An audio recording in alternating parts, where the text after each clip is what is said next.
Central Indiana, southwestern Jefferson County in central Kentucky until 6:30 p.m. Eastern Daylight Time. At 5:59 p.m. Eastern Daylight Time, a severe thunderstorm was located near St. Denis, moving south at 20 miles per hour.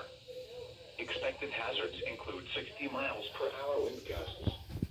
This is a radar indicated threat.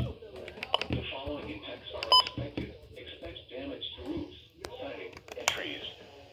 This severe thunderstorm will be near Shively and Pleasure Ridge Park around 6:05 p.m. Eastern Daylight Time. Oh, wow.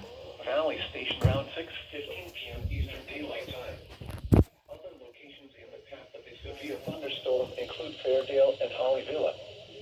For your protection, move to an interior room on the lowest floor of a building.